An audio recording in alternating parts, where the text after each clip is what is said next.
लेकिन टूरिस्ट लोग आते हैं तो कहते हैं कि सोना का भंडार है। तो सोन का मतलब होता है सुरंग, टर्नल, गुफा।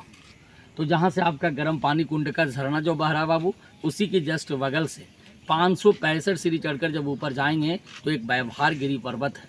उसी व्यवहारगिरी पर्वत के जस्ट बगल में सप्तरणी गुफा और विपली गुफा है। तो जब भगवान बुद्ध को कुशीनगर में मृत्यु हुआ था तो 3 महीने के बाद 500 बौद्ध भिक्षुओं के साथ प्रथम बौद्ध संगीति सभा राजगीर सप्तरणी गुफा के ऊपर में हुआ था और बौद्धों का पवित्र पुस्तक लिखा गया था। सुपिटक, विनय पिटक, अभिधम मतलब त्रिपिटक की रचना मुनि कैसव जी के द्वारा किया गया था। तो उन गुफाओं से इन गुफाओं का संपर्क रास्ता बताया गया है। तो ठीक जांगला के सामने एक दरवाज़ा का निशान बना हुआ है बाबू। उसी दरवाज़ा के पीछे जो आप सामने देख सकते हैं वहाँ पर है। हाँ, जैन मुनि गौतम स्वामी तपस्या करते थे। तो राजा बिंबिसार का बेटा अजातशत्रु पैसे के लालच में राजगद्दी के कारण अपना पिता को झूले वाली कारागार में बंदी बनाकर तड़पा तड़पा कर मार डाले थे। उनकी धर्मपत्नी रानी कौशल्या ने गुस्से में आकर सारा धन संपत्ति इसी गुफा के प्रांगण में जैन मुनि गौतम स्वामी को दान देने के लिए आए थे। लेकिन वो तो साधना कर रहे थे, उनको धन का ज़रूरत नहीं था। वो अपनी तपस्या के बल पे पत्थरों की चट्टानों से दरवाज़ा को बंद कर दिया गया।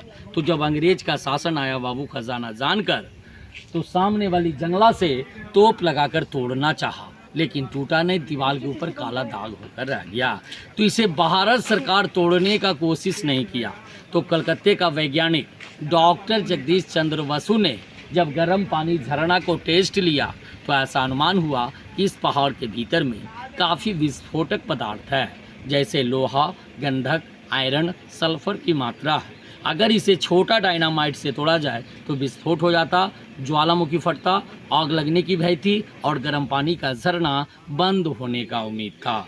इसी निर्भय के कारण ब्रिटिश गवर्नमेंट 1904-5 में ऐसा कानून पारित किया गया कि जो धर्मस्थल को नष्ट करेंगे उसे कड़ी से कड़ी सजा मिलेगा, नहीं तो 5,000 रुपया का जुर्माना देना पड़ेगा। इसी कारण से इसे राज का राज रहने दिया।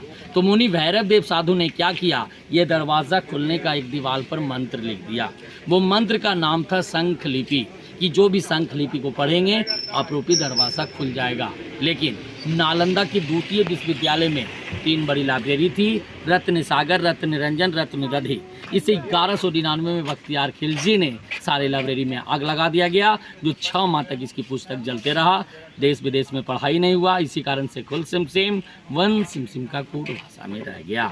तो राजा बिंबिसार का बेटा अजातशत्रु राज किया। अजातशत्रु का बेटा उद्यान, यहाँ से राजधानी उठाकर पाटलिपुत्रा में बसा दिया गया। तो कालांतर में जगह खाली पड़ गया, यानी आफ्टर क्राइस्ट 1700 साल पूर्व मुनि भैरव देव साधु ने पहाड़ काट कर 2 गुफाओं का निर्माण किया और दीवारों पर तीर्थंकरों का प्रतिमा मिला।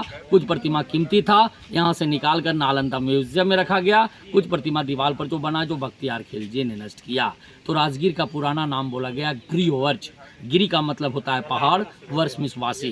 तो राजगीर 5 पर्वतों से घिरा हुआ है बाबू। प्रथम आपका बीपलाचल, रत्नागिरी, उदयगिरी, सोनागिरी और व्यवहारगिरी की नगरी में ये सोन भंडार गुफा है, सुरंगों का भंडार है, जैन मुनियों का साधना गृह, मेडिटेशन सेंटर। ये इतिहास है बाबू। मेरा नाम हुआ रविशंकर उपाध्याय, टूरिस्ट गाइड राजगीर। आप लोग को सेवा देकर परिवार का बोझ उठाता हूँ बेटा। कोई वेतन नहीं है तो गाइड को मदद करना। जय हिंद।